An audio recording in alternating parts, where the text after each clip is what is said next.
Now, back to Love You 1,000 Times dito sa TV5.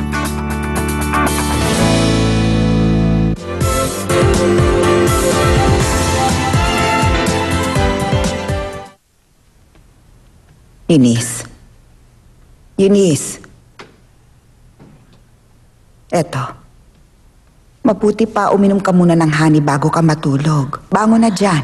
Oo. Dahan-dahan sa pagbangon. Kapag may sakit ka, malaki ang maitutulong ng honey. Sige, inumin mo na yan.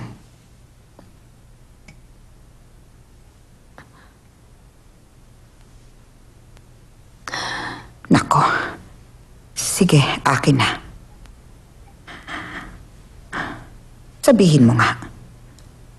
Ha? Meron bang nangyari sa'yo? Lola, Oo, ano yun? sa tingin niyo po ba, kapalaran yun? Ako po tsaka si Little Bluebell.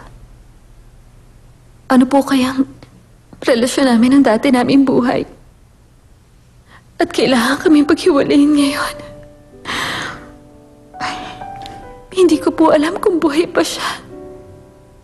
O kung patay na siya, o may sakit siya, o malusog. Ano bang sinasabi mo? Ha? Bakit pa binabanggit mo na naman siya? Lola, alam niyo po, yung pong babaeng kumuha kay Little Bluebell, nakita ko kanina. Pero hindi niya rin po alam kung nasan si Little Bluebell. Ay, naku. Ano ba talagang iniisip mo? Bakit pa? Bakit mo ba ginawa yun? Bakit mo hinanap ang babaeng yun? Para saan pa? Si Little Bluebell. Bakit pa hinahanap-hanap ko pa rin siya? Sinabi ko na sa'yo, tama na. Kalimutan mo na ang batang yun. Bakit pa hindi ka nakinig sa akin? Bakit? Lola, kahit magalit po kayo sa akin, hindi ko na siya makikita. Kahit gustong-gusto ko pa, hindi ko na siya makikita. Mabuti kung ganon. Alam mong hindi mo na siya makikita. Baka, ang dami ko na po kasi nagawang kasalanan. Ganun po ba yun, Lola? Ay, hindi. Hindi ganon yun. Ano naman ang nagawa mong kasalanan? Diyos ko.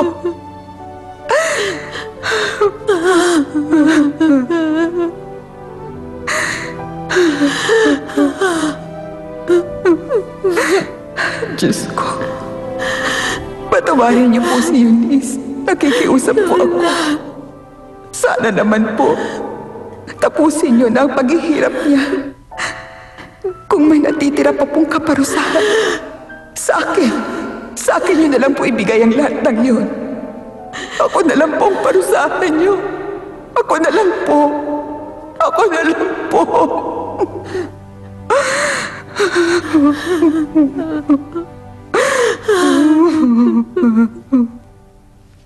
Ang sarap naman ng kain.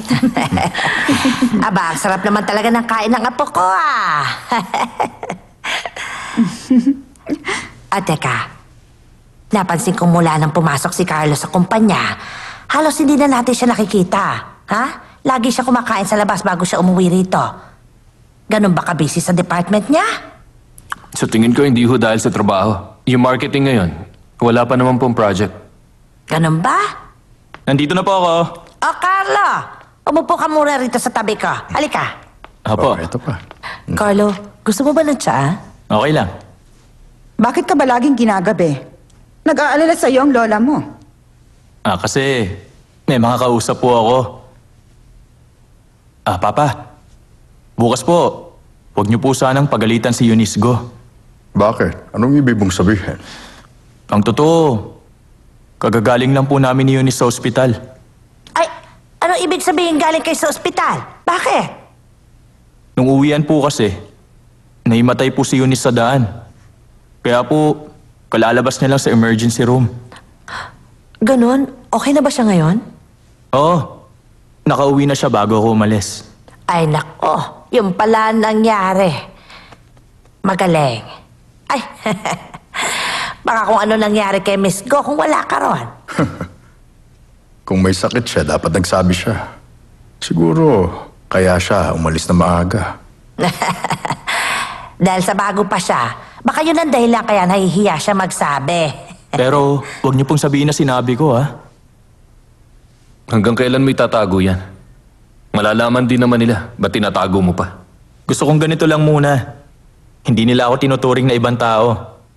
Sigurado, pag nalamang anak ako ng president, maiilang sila sa akin.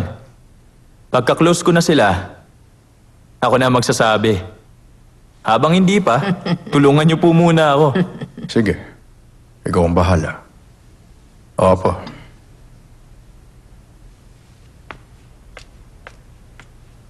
Tulog ka na, honey? Hindi pa. Kung hindi pa, magbihis ka muna.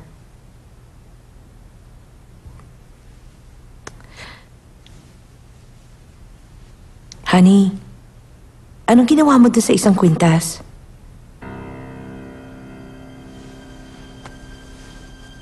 Quintas? Ang totoo, nung araw na sinabi mo sa akin gagabihin ka ng uwi, dinalang ka namin ni Robin ng pagkain sa opisina nung ko nakita yung kwintas. Dalawa yon, yung isa akin pero yung isa hindi mo binigay kay Mama. Kanino mo binigay yung isa? Yun ba? Yung isa, iniregalo ko sa asawa ng isang investor. Sinong investor? Sa asawa ng representative ng Angel Investment. Sa kanya ko binigay. Ganun pala. Na-curious lang kasi ako kung kanino mo binigay. Ang totoo kasi, mas gusto ko talaga yung design ng kwintas na yon. Bibilhan na lang kita ng mas maganda.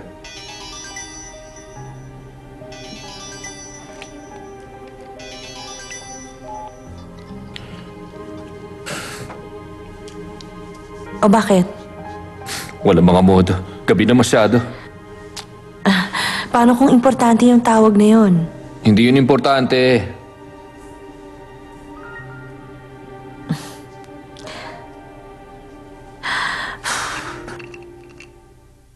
Kahit ano bang problema mo, proprotektahan kita. Kahit ano pang pagkakamali mo. Malinaw? Papa,